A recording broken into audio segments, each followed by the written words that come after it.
저는 지난 월요일, 그러니까 그 고난주간 그 첫째 날에 여러분에게도 배부해드렸던 그 고난주간 묵상집을 가지고 묵상을 했는데요.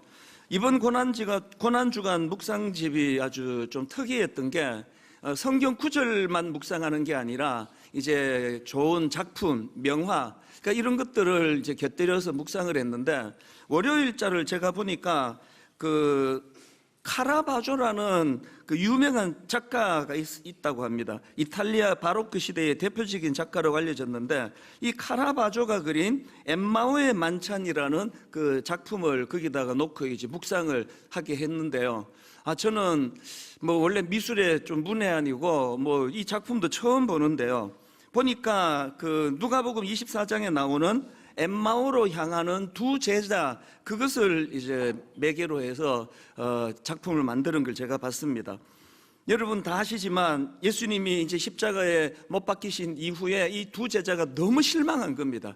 자기는 이 신음하는 자기 민족을 구원해 줄 그런 지도자로 생각을 했는데 초라하게 십자가에서 그렇게 죽어버린, 그래서 이제 우리 인생은 끝났다. 요즘은 우리나라에서 가끔씩 청년들이 쓰는 표현으로 이번 생은 망했다, 예수가 죽었다.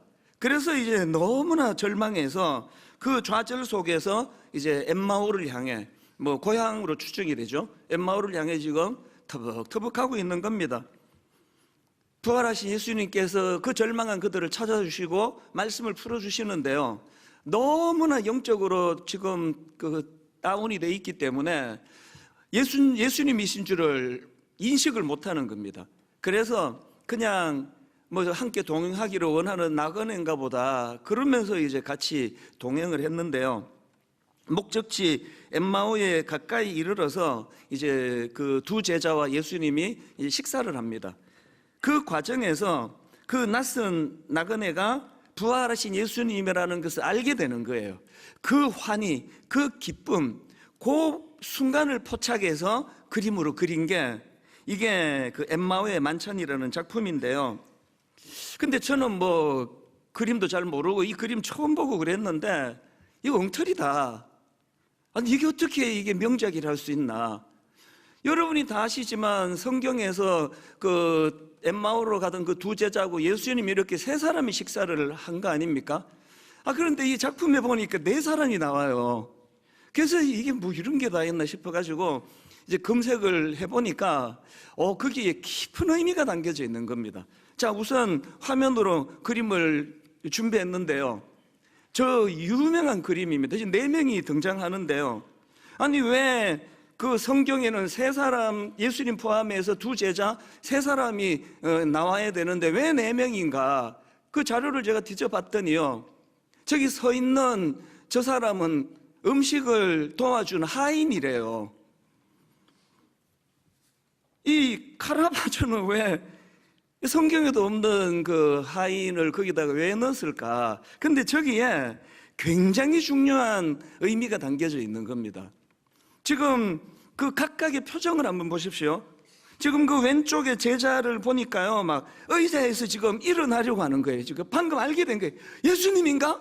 그래서 막 너무 감격에 차서 의자에서 지금 막 박차고 일어나려고 하는 그런 제스처를 취하고 있고요. 오른쪽에 있는 그 제자는 지금 손을 벌리고 너무나 놀라고 있는 그런 거를 담고 있는데, 저 위에 서 있는 저 하인은 뭐 그냥 뭐 이분이 뭐 예수건 먹은, 나는 이제 이 서빙하는 거예요. 식사 준비하고 그냥 아무런 얼굴에 표정이 없는 그거예요. 지금 부활하신 주님을 경험하고 너무나 가슴 벅찬 그 경이로움을 표현하는 두 제자와 너무나 대조적으로 뭐 누군지 뭐 상관이 있냐, 손님이면 되는 거지.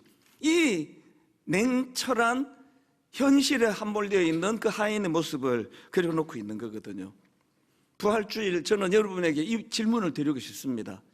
여러분은 지금 이 두 부류 중에 어디에 해당되는 분들이세요? 제가 지난 고난주간 내내 저녁 집회 때 감격이 마음에서 정말 울컥울컥 했던 것은요, 이 부흥이라는 인간의 노력이 아니더라고요.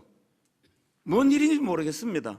월요일서부터 터지는데요, 시키지도 않았는데 뭐 거의 대부분이 손을 들고 찬양하고, 제가 그 담당하는 그 목사님들한테 부탁을 했거든요.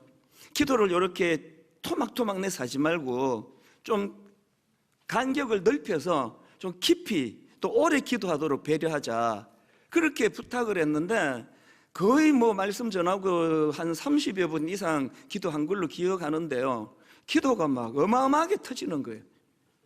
그래서 제 마음에, 야, 이 부흥이 인간의 노력이 아니라더니, 아니 뭐 막 부탁한 거 없었잖아요. 유난히 이번에는 진짜 좀 신경 써서 그렇게 하자 한 거 없거든요.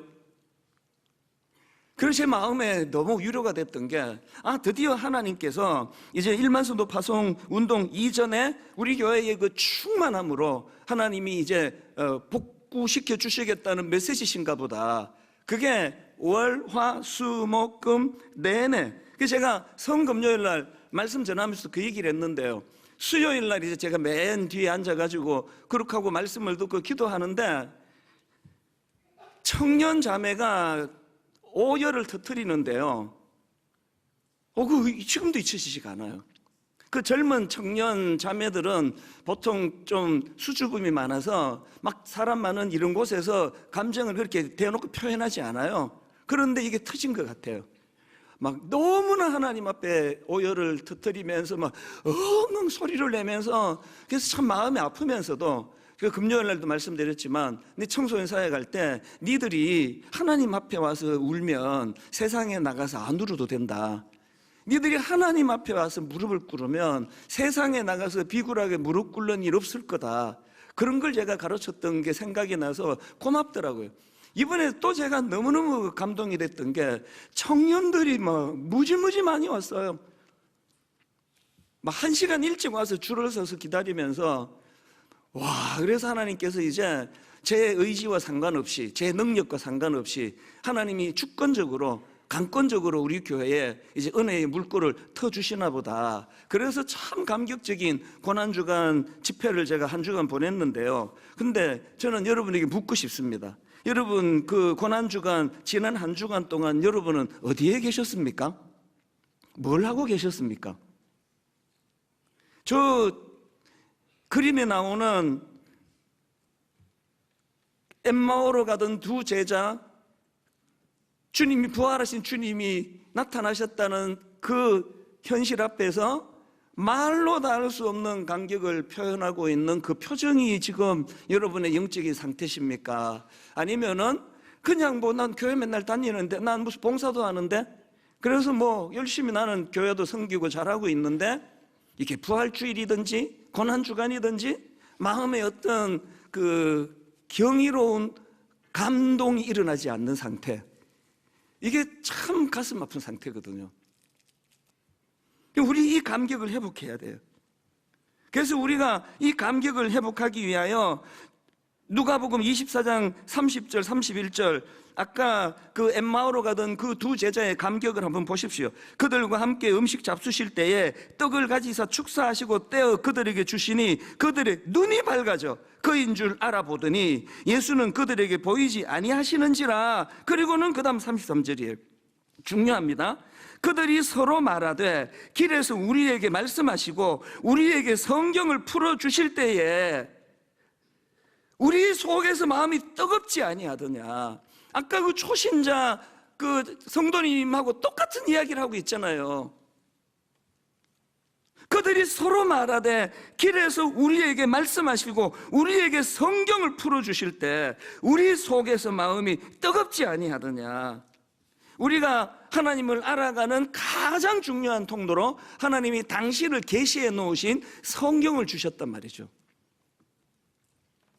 오늘 본문도 이런 관점으로 제가 풀어나가기를 원하는데요, 오늘 본문에 보면은 사도 바울이 부활과 관련해서 두 번은 언급합니다.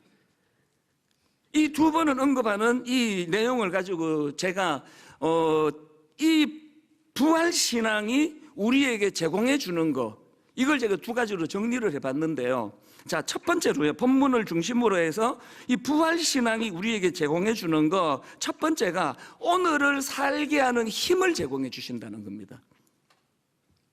두 번 언급했다 그러는데 10절에 한 번, 11절에 한 번 부활을 언급하는데 앞에 나오는 10절입니다. 내가 그리스도와 그의 부활의 권능과가 나와요. 내가 그리스도와 그 부활의 권능과 그 고난의 참여함을 알고자 하여 그의 죽으심을 본받아. 여기 나오는 부활의 권능 할 때 권능, 이게 헬라어로 dynamis예요. 아마 이 dynamis는 좀 아시는 분이 계실 거예요. 그거 능력, 이렇게 금방 나오는 분이 계세요. 그런데 이게 인간의 언어의 한계예요. 이게 그냥 툭 튀어나오는 그 능력, 우리가 알고 있는 그 능력이 아니에요. 이 능력이라는 표현이 그냥 뭐 인간이 나 능력 있어, 그 능력이 아니고요. 지금 여기서 말하는 이 능력은 하나님의 살아 역사하시는 초월적인 힘이에요. 초월적인 힘, 우리를 변화시키는 힘, 그게 그분의 dynamis거든요. 오늘 사도 바울이 내가 그리스도와 그 부활의 권능, 그분의 dynamis를 갈망하는 거예요. 여기서 첫 번째 나오는 부활의 권능 할 때 이 부활의 권능이 갖고 있는 굉장히 중요한 성격이요, 이게 단순히 이론이 아니라 오늘을 살아가는 저와 여러분의 삶에 실제적으로 경험되어질 수 있는 현실적인 능력, 이걸 지금 강조하고 있는 겁니다. 그래서 사도 바울이 이걸 많이 갈망하다 보니까 고린도후서 4장 8절부터 보십시오. 우리가 사방으로 우겨 쌈을 당하여도 쌓이지 아니하며 답답한 일을 당하여도 낙심하지 아니하며 박해를 받아도 버림받지 아니하며 거꾸로 뜨림을 당하여도 망하지 아니하고 우리가 항상 예수의 죽음을 몸에 짊어지면 예수의 생명이 또한 우리 몸에 나타나게 하려 함이라. 이거 부럽지 않으십니까? 요즘에 그 심리학자들이 그 회복 탄력성, 이걸 굉장히 강조하거든요. 사람이 상처받는 게 문제가 아니라 얼마나 잘 회복이 되느냐, 얼마나 잘 치료가 되느냐. 그래서 이제 자꾸 우리는 이제 트라우마 이런 이야기들을 많이 하는데요, 회복 탄력성이면 트라우마가 없어져요. 다 치유가 되기 때문에. 지금 사도 바울이 이게 지금 회복 탄력성이 뭔가 하니까 외적으로 충격을 받아도 무너지지 않고 다시 일어나는 힘, 이게 지금 딱 사도 바울이 고백하는 거 아닙니까? 바울은 지금 사방으로 우겨 쌈을 당하여도 답답한 현실에 직면해도 심지어 박해를 받고 넘어짐을 당해도 그는 주저앉지 않는 거예요. 주저앉았다가도 벌떡벌떡 일어나는 거거든요. 이게 부활하신 주님을 사모하는데 그 부활하신 주님이 갖고 있는 dynamis의 힘이에요. 요즘에 이 자영업 하시는 분들이 너무 힘들다는 그런 얘기들을 많이 들어서 2주 전부터 이제 저희 교회에서 자영업자 하는 그 사업장을 좀 소개해 드리려고 지금 이제 신청을 받고 있거든요. 그래가지고 매상이 얼마나 오르고 이런 것보다도 우리가 어려움을 겪고 있는 우리 자영업 하시는 분들 위해 좀 기도라도 해드리고 십시일반으로 식당 하면 가서 밥 한 끼라도 우리가 좀 팔아드리고 이제 이런 사랑의 마음으로 했는데 제가 가슴이 아픈 게 뭔가 하면요, 이걸 코로나19 때도 했거든요. 그때도 여러분 아시잖아요. 그때는 전부 이제 격리돼가지고 식당들이 비명을 그렇게 질렀는데 그때도 이제 이렇게 했는데 제가 이번에 가슴 아픈 게 뭐냐 하면은 이번에 신청을 받았더니 코로나 때보다 2배 이상이 접수가 됐어요. 뭘 이야기하느냐고요. 진짜 힘든가 봐요. 이분들을 위해 우리 기도해야 돼요. 어떻게 기도합니까?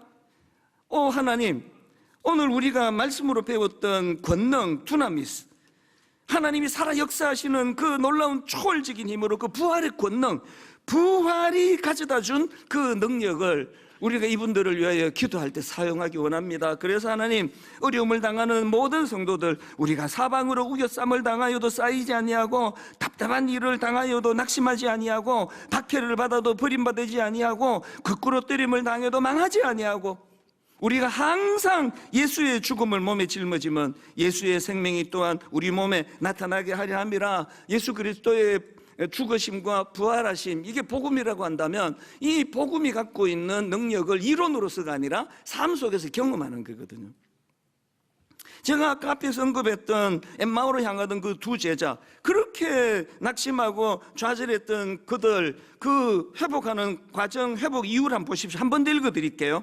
누가복음 24장 31절입니다. 그들의 눈이 밝아져 그인 줄 알아보더니 예수는 그들에게 보이지 아니하시는지라. 그들이 서로 말하되 길에서 우리에게 말씀하시고 우리에게 성경을 풀어주실 때, 자, 이 두 사람 아까 명화 기억하시죠? 이 두 사람의 변화가요 3단계에 걸쳐서 일어나요. 자, 1단계 변화. 자, 다시 읽습니다. 32절. 그들이 서로 말하되 길에서 우리에게 말씀하시고 우리에게 성경을 풀어주실 때에 우리 속에서 마음이 뜨겁지 않아도, 이 변화가 가장 원초적이에요. 지금 너무 우울한 시대예요. 어떤 분, 제가 금요 기도회 때도 말씀드렸는데 뉴스를 안 본다 그러더라고요. 왜 안 보는지 묻지 않았지만 알죠?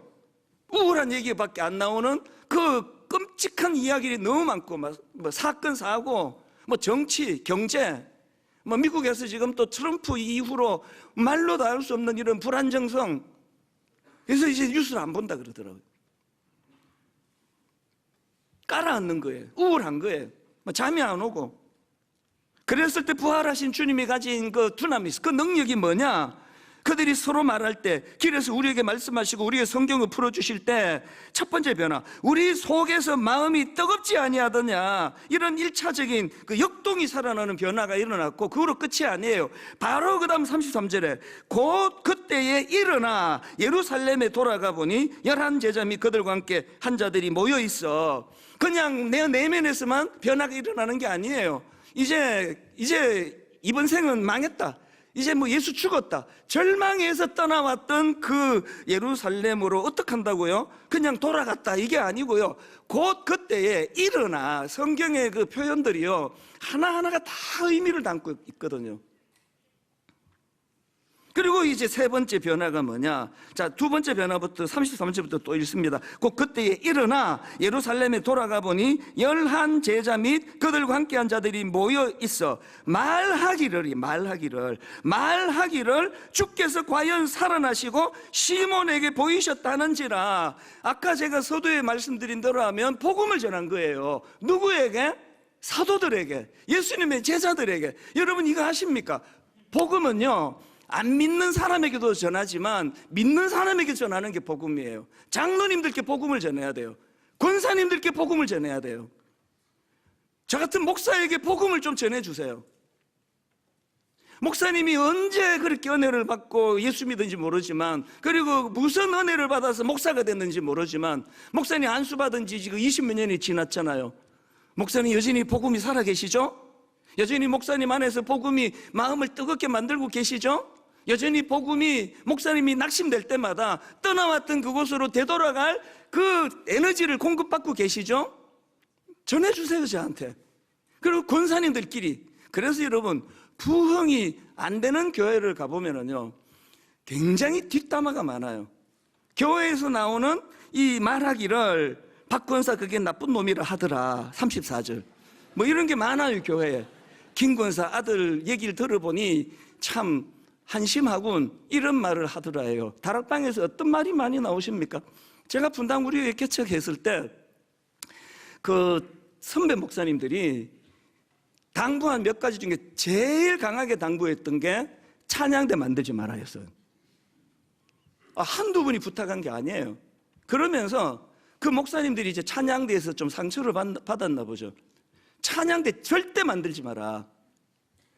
온갖 소문의 진원지가 찬양되고 온갖 뒷담화의 진원지가 찬양되고, 찬양대 절대 만들지 마라. 제가 그 선배님들의 그 권면을 멀리하고 개척하고 바로 만든 게 찬양대예요. 당회도 만들지 마라 두 번째였는데 바로 당회를 만들었거든요. 웬걸요? 찬양대에서 뭐 뒷담화의 진원지인가요? 저는 아닌 것 같은데요. 은혜가 되는 그 찬양대는요 뒷담화 안 합니다.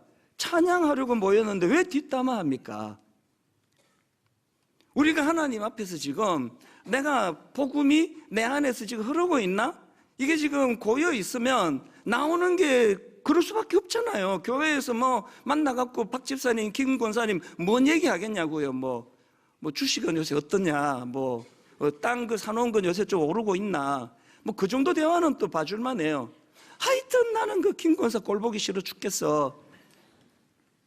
지금 엠마오로 가던 이 두 제자가 가슴이 뜨거워지니까 곧 그때로 일어나 그 자기를 절망하게 했던 그 지역을 다시 찾아가서는 말하기를 주께서 과연 살아나시고 시몬에게 보이셨다 하는지라. 우리 교회 안에서 이런 장로님과 장로님이, 권사님과 권사님이, 집사님과 집사님이, 집사님과 권사님이, 집사님과 장로님이 이런 복음의 이야기를 많이 하는 교회가 되기를 바랍니다.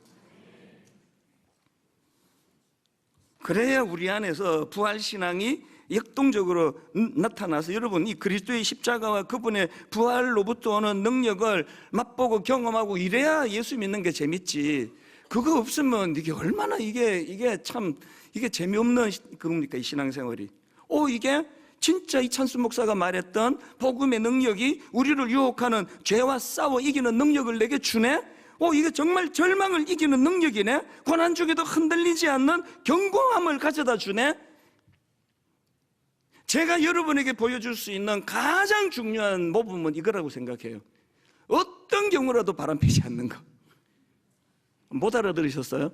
어떤 경우라도 바람피지 않는 것, 어떤 경우라도 돈 탐내지 않는 것, 어떤 경우라도 명예를 탐하지 않는 것, 어떤 경우라도 분수 이상의 것을 구하지 않는 것. 이게 여러분 제가 목회하는 것 중에 제가 제일 어려운 거예요. 모르시죠 여러분? 뭐 옛날 1만 성도 파수 운동전에 2만 3천 명 출석할 때도요, 저는 그 목회 2만 3천 명 어려운 거 2만 3천 명을 목회하는 것보다 저 한 사람 목회하는 게 더 힘들었던 사람이에요. 지금도 마찬가지예요. 그렇기 때문에 오늘 이 시간 맨날 이론만 갖고 떠들어가지고 저도 돈 밝히고 여자 밝히고 권력, 명예 이런 거에 쩔어 있고 설교 듣는 분들도 전부가 다 아이고 저 사람은 원래 저런 말 하는 자리지 저게 뭐 저 말 안 하면 어떡하겠어. 그렇게 듣는 게 아니라 복음이 오늘의 내 삶을 변화시키는 능력이라는 걸 우리가 이것들을 기성세대가 다음 세대에게 잘 보여주면 우리 청년들이 일어날 줄로 믿습니다. 청년들 세대가 목말라 하는 게 우리에게서 그걸 보고 싶은 거거든요. 그런가 하면 두 번째로요, 부활신앙이 우리에게 제공하는 게 하나 더 있는데요, 내일을 꿈꾸게 하는 힘입니다. 자, 제가 아까 두 번에 걸쳐서 부활 얘기를 했다고 바울이 했다고 그랬는데요, 첫 번째 10절은 이제 오늘 현재 이 시간 작동하게 만드는 그런 힘이라고, 오늘을 살게 하는 힘이라고 말씀드렸다면 이 11절을 한번 보십시오. 어떻게 해서든지 죽은 자 가운데서 부활에 이르려 하노니. 여기 두 번째 나오는 이 부활은요, 미래적인 부활이에요. 최후의 부활이에요. 완전한 영광의 상태를 바울이 지금 열망하는 거예요. 그래서 이 빌립보 3장 11절 다시 보십시오. 어떻게 해서든지 죽은 자 가운데서 부활에 이르려 하노니, 여기 나오는 이르려 하노니, 이걸 제가 자료를 보니까 헬라어로 보면은 이게 그냥 뭐 원한다 이 정도가 아니래. 이 갈망이에요. 막 간절히 도달하고자 하는. 그래서 여러분, 사람은요 자기 인생을 어디까지라고 규정하는 게 그 사람을 만드는 거예요. 내 인생은 뭐 장례식까지지, 뭐 죽으면 끝인데, 자기 인생을 그렇게 규정하는 사람이 있고요. 바울은 자기 인생을 죽음 너머의 세계, 육체적인 죽음 너머의 세계가 이게 진짜 자기 삶이라고 인식을 하니까 바울의 꿈은, 바울의 이 목표는 우리보다 훨씬 더 큰 데 있거든요. 그러니까 그가 여기서 뭐 암만 고난을 당해도, 뭐 억울한 일 당하고 모함을 당해도 그게 별로 바울에게는 치명적이지 않은 거예요. 왜? 이 땅에서의 삶은 누리고 즐기라고 있는 게 아니라 하나님 나라 자녀로서의 훈련하는 곳이라고 믿기 때문에. 제가 최근에도 겪었지만 그게 안 되는 게 저예요. 저는 억울한 거 너무 억울해요.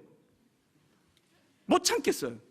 이걸 참아내는 과정에서 하나님이 끊임없이 이런 일들을 통해서 저를 연단시켜 주시는구나.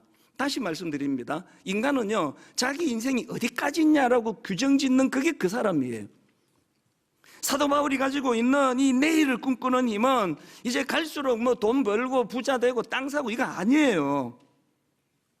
이런 의미에서 오늘 본문 12절부터 유명한 이 말씀 아시잖아요. 이제 이 말씀의 그 배경을 알고 읽으시면 더 은혜가 되실 겁니다. 자, 12절부터 바울의 이 선포를 보십시오. 내가 이미 얻었다함도 아니요 온전히 이루었다함도 아니라 오직 내가 그리스도 예수께 잡힌 바 된 그것을 잡으려고 달려가노라. 형제들아, 나는 아직 내가 잡은 줄로 여기지 아니하고 오직 한 일, 즉 뒤에 있는 것은 잊어버리고 앞에 있는 것을 잡으려고 표대를 향하여 그리스도 예수 안에서 하나님이 어디서 부르십니까? 위에서 부르신 부름의 상을 위하여 달려가노라. 우리의 상급은 하나님 나라에서 이루어지는 거지 여기서 이루어지는 게 아닙니다. 이건 꼭 주님이 저보고 하시는 말씀 같아요. 억울하고 힘들고 답답한 성도님들에게 네가 어떤 말씀을 전하는 게 옳겠느냐?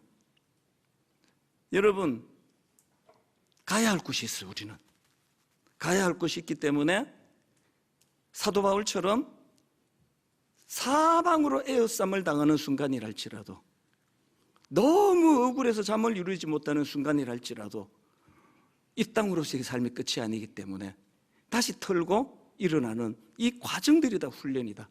그래서 오늘 빌립보 3장 13, 14절 읽고 말씀을 마치겠습니다. 형제들아, 나는 아직 내가 잡은 줄로 여기지 아니하고 오직 한 일, 즉 뒤에 있는 것을 잊어버리고 앞에 있는 것을 잡으려고 표대를 향하여 그리스도 예수 안에서 하나님이 위에서 부르신 부름의 상을 위하여 달려가노라.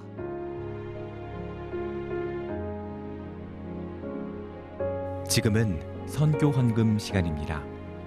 이 예배를 통해 삶 가운데 은혜와 회복이 충만하시길 간절히 기도합니다.